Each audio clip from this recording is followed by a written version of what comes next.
We are now on day 35 of the Democrat government shutdown. The Democrats' obstructionism will break the record for the longest government shutdown in American history tonight. The Democrats are intentionally hurting American families, workers, and businesses with this shutdown to fight for free health care for illegal aliens and to appease their radical left-wing base. And it's a total disgrace. This past weekend, Americans traveling to weddings, funerals, vacations, and meetings faced significant flight disruptions at airports across the country because of staffing shortages. On Sunday alone, more than 5,000 flights traveling to and from U.S. airports were delayed. Since the Democrat shutdown began, 4 times as many staffing shortages have been reported at air traffic control facilities compared to last year. TSA checkpoint wait times ballooned past 3 hours at Houston's George Bush Intercontinental Airport, with some passengers enduring up to 5 hours in line. At nearby William P. Hobby Airport in Texas, security wait times are routinely exceeding 1 hour. More than 13,000 air traffic controllers are continuing to work without pay. Because of the Democrats, these men and women who keep our airspace safe and moving will miss a second paycheck in a row this Friday if Democrats refuse to open the government. Let me be clear to our incredible air traffic controllers across the country. President Trump and Republicans want you to get your paychecks. They want you to be paid. Please call on your Democrat senators and tell them to side with President Trump and Republicans to vote to reopen the government. Our nation's 4 largest airlines, United, Delta, American, and Southwest, have now all endorsed the Republican, nonpartisan, clean funding bill to end the government shutdown. Major unions, collectively representing tens of thousands of pilots, have also joined the airlines in calling on Democrats to pass the clean, nonpartisan CR. The travel industry is also imploring Democrats to end the shutdown and reopen the government.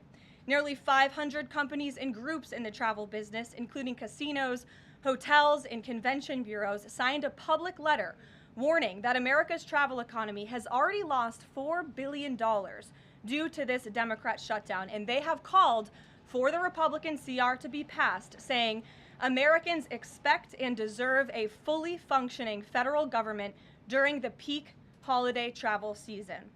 Never before have we seen private industry and union leadership so unified on the same issue, rallying behind Republicans in such a vocal way. The Democrats have completely lost the plot. They are endangering the safety, prosperity, and livelihoods of millions of Americans. It's well past time Democrats do what they did 13 times under Joe Biden and pass the clean funding bill extension. All we need are 5 Democrat senators to put country over party and vote to end this reckless shutdown. In other news, tomorrow will mark the 1-year anniversary of President Trump's historic election victory, where he won nearly 80 million votes, the popular vote, in all 7 swing states. This was the ultimate poll on November 5th. The president secured a mandate to make America great again, and he has delivered in record time. Never before have we had a president who has kept their promises like President Trump has. I'd like to go over a few of those with you. In less than 10 short months, President Trump signed the largest middle-class tax cut in history, including no tax on tips, overtime, and Social Security to put more money back into the pockets of the American people. The president ended the southern border invasion of the Biden administration, made our border the most secure in history, and he is carrying out the largest mass deportation campaign of illegal aliens in our nation's history to protect our homeland, just as promised. President Trump has aggressively taken on drug cartels by declaring them as foreign terrorist organizations and even blowing up narco-terrorists who have tried to poison the American people with fentanyl and other illegal narcotics.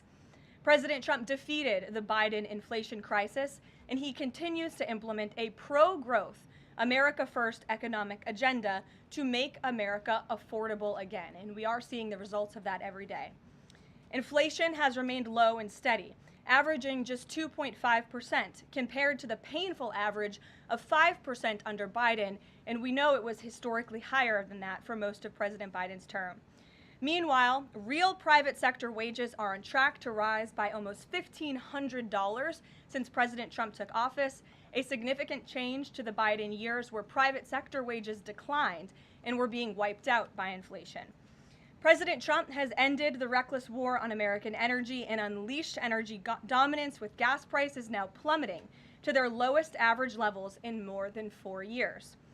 President Trump implemented powerful tariffs to rebalance America's trade deals, protect American workers, and returning our country to be a manufacturing superpower once again.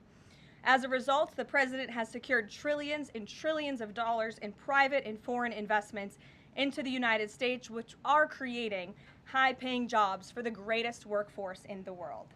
The president has restored America's place as the leader of the free world through his unwavering peace through strength foreign policy that has already ended 8 wars and counting. And the president ended illegal DEI initiatives in our federal government and is returning our country to a merit-based society based on common sense. President Trump protected opportunities for women and girls to compete safely and fairly by continuing to keep men out of women's sports. Americans have a president who works tirelessly, literally 24/7, to improve their lives and make our country better than it has ever been before. So with that, today we will open it up to questions, and we will start with our independent journalist in our new media seat, Julio Rosas. Julio, please start. Thank you. Thanks, Caroline. So over the weekend in Mexico, a mayor in Michoacan, Carlos Manso, he was assassinated while celebrating Dia de Muertos with his family. His assassination has sparked a lot of outrage. A lot of Mexicans are very upset. They're blaming President Claudia Sheinbaum for not taking the cartel threat seriously enough. Yesterday, she said that, once again, she's not going to allow any foreign military intervention to take on the cartels on Mexican soil, and that Mexico is not going to pursue a drug war similar to what they've done in the past. So my question is President Trump satisfied with Claudia Sheinbaum's approach to cartels? And if not, has Manso's assassination kind of opened up some new options for the United States to pursue regarding cartels? Well, first of all, with respect to this specific news item and this alleged assassination that took place in Mexico, I know the Trump administration, we are aware of that, and of course we condemn all political violence anywhere in all forms. As for Claudia Sheinbaum and the president's relationship with her, I think he has a lot of respect for her as president of Mexico, and he also really appreciates the coordination that she has provided to the Trump administration. I can't speak for her and what she's doing internally in her country. I can speak for the president in saying we are continually pushing Mexico to do more to tackle the drug trafficking and the drug cartels within their country, and we are working with them in any way that we can. And the president has obviously used the full range of executive options in his authorities to crack down on drug trafficking at our southern border and to designate these cartels as foreign terrorist organizations and additional actions as well. Just one more question. Sure. So at the Antifa roundtable that we were at just last month, myself and the other panelists made the recommendation to the president for, speaking of foreign terrorist organizations, to have Antifa not just be domestic terrorist organization, but be designated as a foreign terrorist organization since they have cells in other countries. He mentioned to Secretary Rubio, because he was in the room at the time, to look into that. So I just wanted to see if there's an update on that. Sure. That process is most definitely taking place. I don't have any announcements for you on that today, but I can certainly assure you the administration is working on it, and I'll check in on it and get back to you, Julio. It's a good question. Thank you very much. Jackie. Thank you, Caroline. Zohran Mamdani blamed the president for bomb threats and intimidation at polling locations. He said, quote, part of the general approach of the Trump administration has taken to intimidate voters with baseless allegations of voter fraud as a means of trying to repress the voice of Americans across this country. I want to give you a chance to respond to that. Yeah, I saw those comments from Mamdani. I think they are completely irresponsible, and they are based on zero evidence. And I think this is just another example of how the Democrat Party unfortunately stands for nothing. All they stand against is President Donald Trump. And I think it's quite sad to see that we have someone at the top of the ticket on an election day today saying such things about the president when he obviously had absolutely nothing to do with those threats. And on the shutdown, Democrats have been pretty quiet about the president's push for the nuclear option, terminating the filibuster. Is there any concern around here that Democrats might actually want Republicans to get rid of the filibuster so that one day, when they're in power again, the door's already open for them to pack the Supreme Court, give statehood to D.C. and Puerto Rico, make mail-in balloting permanent, those kinds of things? I think the president has been very realistic and strong in his position on the filibuster. He's been very vocal about it. I just spoke to him about it. He feels really strongly about this. Republicans need to play tough and they need to play smart. That's how the president feels. And we know that Democrats, if they are ever given a chance at power again in this city, they will absolutely take away the filibuster from the United States Senate. In fact, you had 49 Democrats who already voted to do this before. The only reason it did not move forward was because you had 2 Democrats who are no longer in office because they were run out of town by the far left radical base of their party. And so President Trump is quite clear on this. He wants to see Republicans move as many good pieces of legislation for our country forward in the next 3 years of his administration as they possibly can, and the filibuster is one means to doing that. I talked to Johnson and Thune about it. I know that they had both voiced some opposition. Have there been any conversations with them? He has. He's made his position to them very clear, both publicly and privately. Ouija. Can you help clear up some confusion about SNAP benefits? Because Sure. the president just posted that they will only be given out when the radical left Democrats open the government and not before. Mhm. But just yesterday, the administration said it would comply with a court order to expend the full amount of SNAP contingency funds by end of business day yesterday. So did the administration distribute that money or defy that court order? No, the administration is fully complying with the court order. I just spoke to the president about it. The recipients of these SNAP benefits need to understand it's going to take some time to receive this money because the Democrats have forced the administration into a very untenable position. We are digging into a contingency fund that is supposed to be for emergencies, catastrophes, for war. And the president does not want to have to tap into this fund in the future, and that's what he was referring to in his Truth Social post. So the Department of Agriculture, as for the latest SNAP payment in the judge's order, put out guidance to states today on how to get that money to the recipients of SNAP.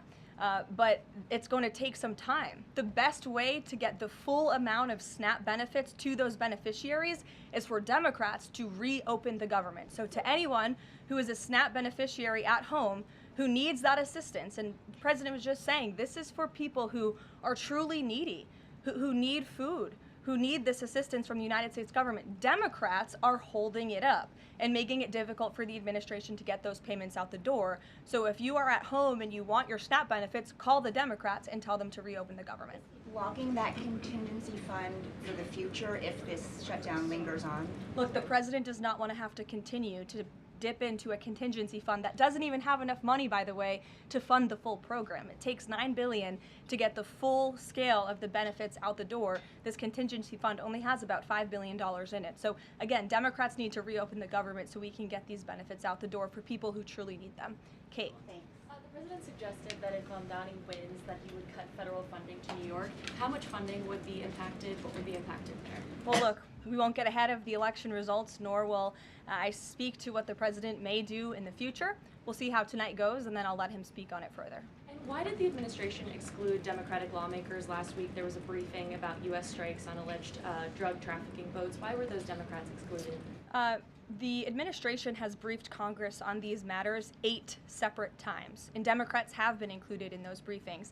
In fact, I know that Secretary Rubio will be on Capitol Hill tomorrow to brief the Gang of 12, which includes Democrats as well. So the president's made it very clear, if senators want to understand the administration's operations against narco drug traffickers, we are very happy to speak with them about that, and we will continue to do so. But we've been incredibly transparent. As I said, there's been 8 briefings on this topic, with the 9th coming tomorrow.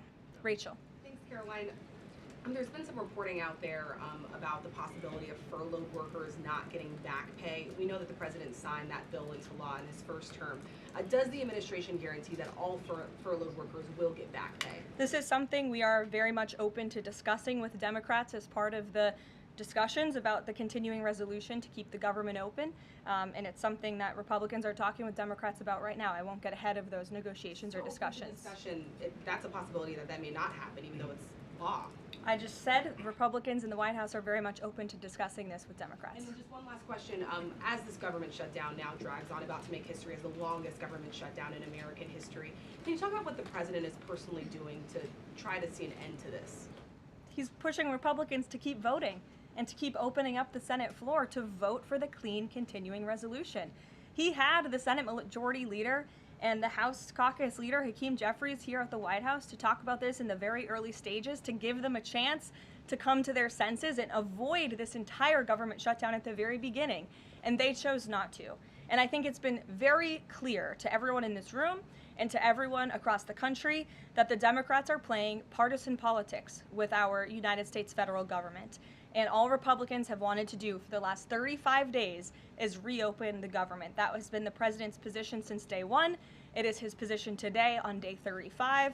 And all we need are 5 common sense Democrats who have a little bit of courage and come to the table and vote with Republicans. I saw Senator John Fetterman on television last night saying that he hopes more folks in his party will step up. And we certainly agree with him on that point.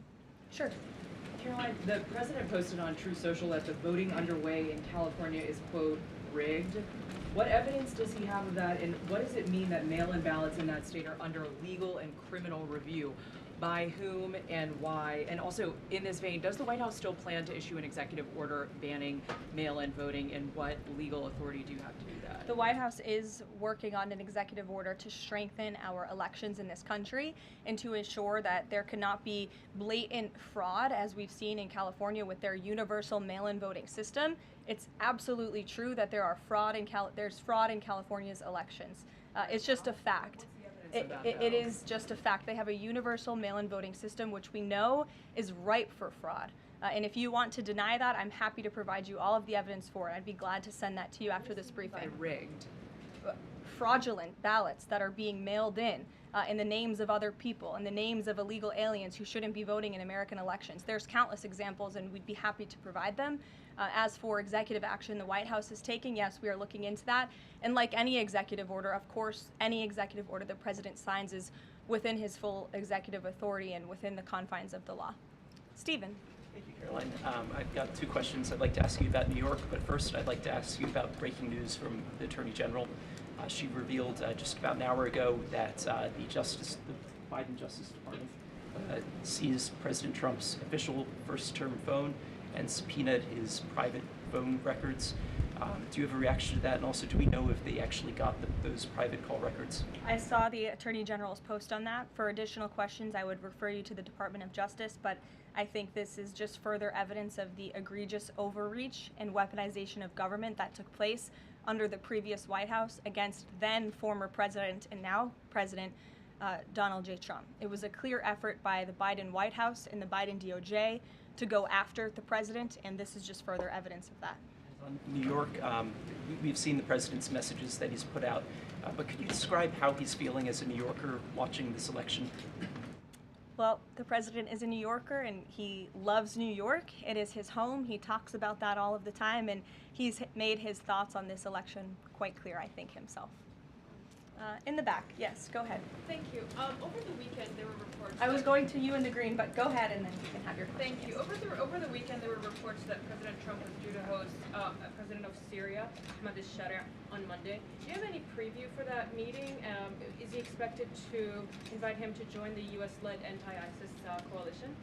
I can confirm that that meeting will be taking place here at the White House on Monday, and this is part of the president's efforts in diplomacy to meet with anyone around the world in the pursuit of peace. And as you know, when the president was in the Middle East, he made the historic decision to lift sanctions on Syria to give them a real chance at peace. And I think the administration, we've seen good progress on that front under their new leadership. And so he will be here at the White House on Monday, and I'll let the president speak further on it on Monday. Yes, go ahead. Thank you, Caroline. I was just curious, you had mentioned there that President Trump, as we know, has been speaking with Republican leaders in Congress about reopening the government. Is he involved in any other negotiations? And is he prepared to sign something if a deal does come out by the end of this week? On top of that, with SNAP benefits, does he have any authorities or considering any authority there to release more funds to help people who are desperately needing these benefits? So look, I think I've already answered the question on SNAP. We're complying with the court's order and we're getting that partial payment out the door as much as we can and as quickly as we can, but it's going to take some time because again, this is a prorated payment that we're tapping into a contingency fund for. The best way to get those payments out the door is for Democrats to reopen the government. But yes, the president is in constant communication with his friends on Capitol Hill. They know, they call, he answers, he picks up the phone. He's a very transparent president in that way. And as soon as the Democrats pass the clean continuing resolution, President Trump will be here to sign it. Michael. Thank you, Caroline. President Trump has threatened to go into Nigeria guns a-blazing if Nigeria's government does not stop the killing of Christians in that country. Has the White House heard back from Nigeria's government on this threat?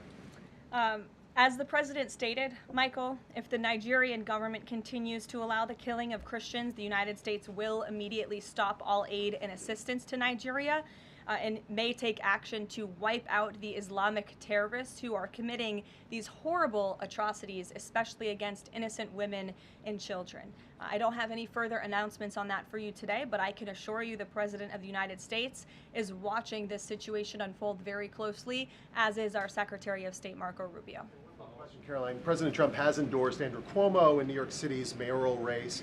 He has not by name endorsed Winsome Sears in Virginia's gubernatorial race. Why is that? Look, as you know from this podium, I'm quite limited in what I can say with regards to ongoing political elections. I think the president has spoken for himself and what he wants to see take place in these elections today. Leavitt. Thank you. I would like to ask you about India-US citizenship. What is President's thoughts on the future of India-US citizenship? I'm sorry, Leavitt, can you repeat that? What is President's thoughts on future of India-US relationship? I think he feels very positive and strongly about it. As you know, he recently, a few weeks back, spoke to Prime Minister directly when he celebrated in the Oval Office Diwali with many high-ranking Indian American officials here at the White House. We have a great U.S. ambassador to India in Mr. Sergio Gore, who will represent our country very well.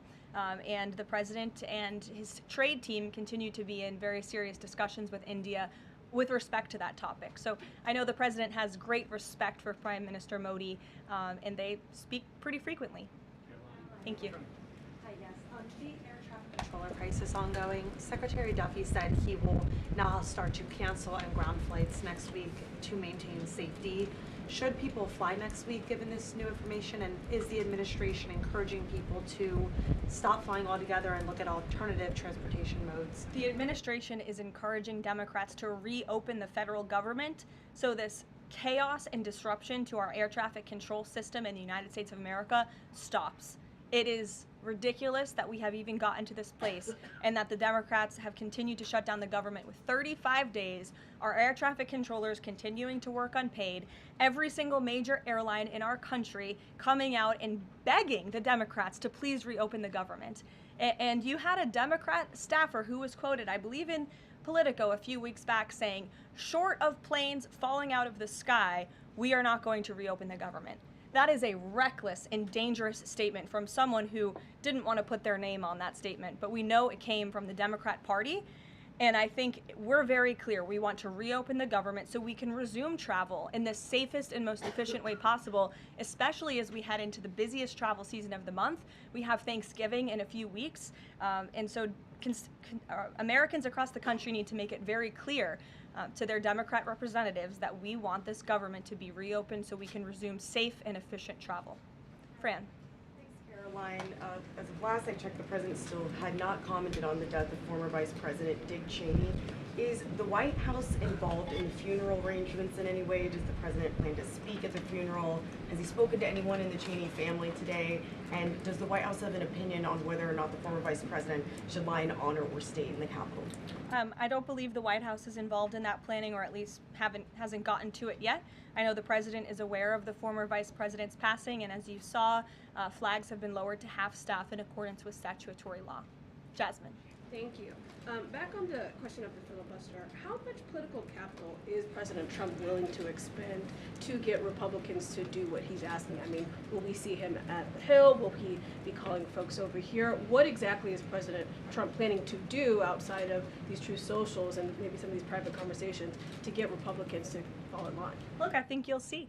I think you'll see the president continue to engage very strongly and consistently with his friends on Capitol Hill. I don't have any meetings to read out for you at this time, but I think you should stay tuned and keep your eyes on Truth Social on this matter. The president's making his position on it quite clear. And again, he is right. Republicans need to play tough. We know that this is what the Democrats will do if they are ever given the keys to power again. And he wants to pass as many good pieces of legislation as we possibly can for our country and for our people. That includes election integrity reforms. It includes additional tax policy. It includes, fixing our immigration system further in ways that only Congress can. And the president fears with a Democrat Party that is so radical and opposes everything he does and everything he says, this is the only option for Republicans to move forward. Karen. In a second question, President Trump said to CBS in the 60 Minutes interview that he did not know the Binance founder, which he pardoned. What exactly did he mean for that? I know it caused. He means he does not know him personally. He means he does not have a personal relationship with this individual. And when it comes to pardons, the White House takes them with the utmost seriousness, and the president understands the responsibility that he has as president to issue clemency and issue pardons to individuals who are seeking that. That's why we have a very thorough review process here that moves with the Department of Justice and the White House counsel's office. There's a whole team of qualified lawyers who look at every single pardon request that ultimately make their way up to the President of the United States. He's the ultimate final decision maker. And he was very clear when he came into office that he was most interested in looking at pardoning individuals who were abused and used by the Biden Department of Justice and were over-prosecuted by a weaponized DOJ. And the individual you're referring to, that was certainly the case. Even the judge in his case said that the sentencing that the Biden administration was asking for was egregious and went too far. And so the president is correcting that wrong, and he has officially ended the Biden administration's war on the cryptocurrency industry, and I think that's the message he sent with this pardon. Karen, yes. Back on the issue of back pay for furloughed workers, you said that the White House is open to discussing that with Democrats, but what would that discussion even be? There was a law, the president signed it in 2019. What could a discussion look like? Why is that even open for discussion? Look, Karen, as I said, Republicans are talking about that with Democrats right now, and I don't want to get in the middle of those sensitive conversations. But as we've complied with the SNAP order, the White House, the administration is always going to comply with the laws. We're always going to comply with the ruling of judges across the country. But the Republicans are discussing this matter with Democrats right now. Why would there even be a consideration of not paying those workers, Tom Dempsey with Karoline? News Nation. Big day in the Supreme Court tomorrow with President Trump's tariff policy facing a legal challenge. What's at stake with that case? And if the Supreme Court rules against the Trump administration, what is Plan B for trade policy? I'll tell you, the White House is always preparing for Plan B.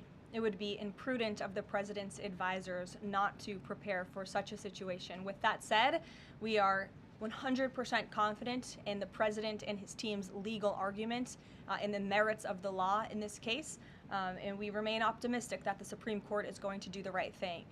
The importance of this case cannot be overstated. The president must have the emergency authority to utilize tariffs. Look at what President Trump has been able to do with the leverage and the power of tariffs. He's been able to sign peace deals all over the world and end global conflicts and literally save lives. He's been able to bring in trillions of dollars of investments into our country. In fact, this year alone, we are going to cut the deficit by $600 billion, namely because of the president's effective use of tariffs. And the president strongly believes that economic security is a matter of national security, and tariffs have a lot to do with that. And this case is not just about President Trump. It's about the use of this emergency authorization for tariffs for future presidents and administrations to come, and we're confident and hopeful that the Supreme Court will do the right thing. Kristen. Why did President Trump get an MRI during his recent visit to Wall Street? Look, as President Trump said, he would inquire with the physicians. I'll check back on that. But as the physical itself stated, Kristen, and as you all know because you were all witness to it, every single day. The president is in optimal physical health. This was a follow-up appointment, and we provided a detailed readout of that physical. I'm happy to give it to you again, and I can inquire further. With all due respect, an MRI is a very specific procedure. It's done on a part of the body looking for something specific, so it's not generally part of any kind of routine checkup. And in addition, President Trump has said that he wants to be transparent. He told us to ask the doctors, which we have and have not heard back. Why don't we have more information on this? As I said, I'll check back for you. Go ahead. Caroline, can you update us on the mediation efforts this administration is leading in Sudan, trying to achieve a ceasefire there? Sure, yes. The United States is actively engaged in efforts to bring about a peaceful resolution to the terrible conflict in Sudan. We remain committed to working with our international partners, including Quad members, Egypt, Saudi Arabia, the UAE, as well as others, to lead a negotiated peace process that addresses both the immediate humanitarian crisis and the longer-term political challenges. I actually spoke with Secretary Rubio about this morning, as of course there's been, kind of an uptick in recent reporting on the matter, and he assured me that the administration is very much engaged. We're in pretty frequent communication with those Arab partners that I just mentioned, and we want to see this conflict come to a peaceful end, just as we have with so many others, but the reality is it's a very complicated situation on the ground right now. Karoline? Yes. Hi, yes. Just trying to go back into the subject of Mexico. Is the Trump administration planning to send U.S. troops to Mexico to combat drug cartels, as reported by other outlets? That's not something I would confirm from this podium if it were happening, so I will not comment on that. Eamon. Thank you, Caroline. Why did the president decide not to go to the Supreme Court tomorrow? He'd indicated earlier that he might want to go and attend in person. Yeah. And now he's saying he's not going to go. Why? The president did have an interest in attending the Supreme Court hearing tomorrow, as I just expressed how important it is to him, the administration, and the country, this case. But he is traveling to Miami tomorrow, as you all know, to give an economic address with the mayor of Miami and many global business leaders to talk about his historic success with the economy over the past 10 months and talk about sort of where we are headed as a country in terms of our economy. So he'll be traveling tomorrow on the road in Miami. That's why he won't be here, but Secretary Scott Bessent will be in attendance at the hearing tomorrow at the request of the president. He has said that he doesn't want to export the high-end NVIDIA chips to China, correct. but the Wall Street Journal reported yesterday that there was some question about whether the president would raise this as a possible concession with the Chinese side during his meeting with Xi Jinping.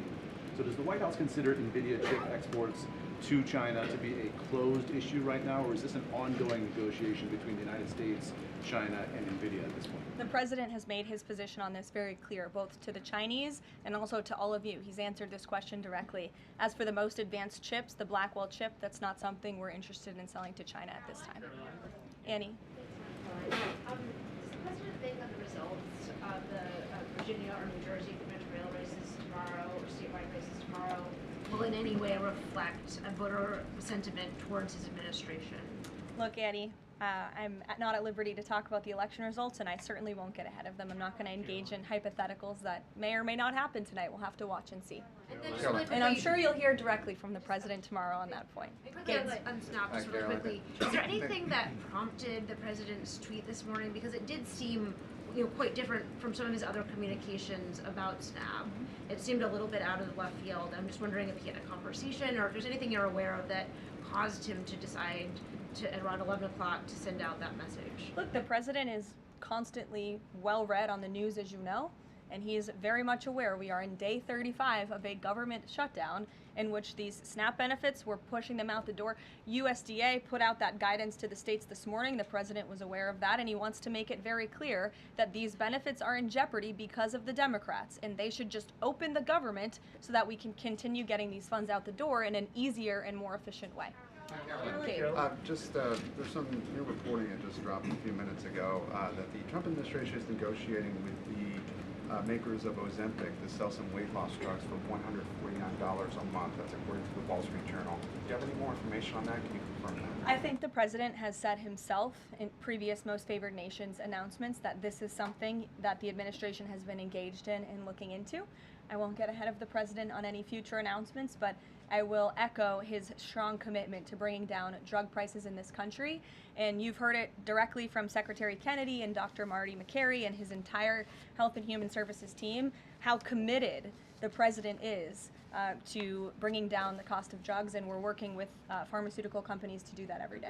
Very quickly, Karoline, on SNAP. I know it's been asked, and I know Leach asked it, but I want to put a fine point on it. You talked about the president's post here, and he wrote that SNAP benefits will only be given when radical left Democrats open up the government.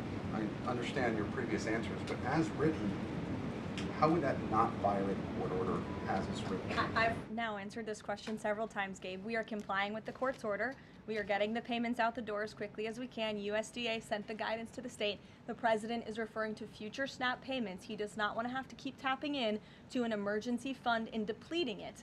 In the case of a catastrophe in this country, he wants to have those funds preserved, as they should be. And he's made it very clear Democrats should reopen the government. I have one final positive note for all of you. I told you I would keep you posted when the White House would resume.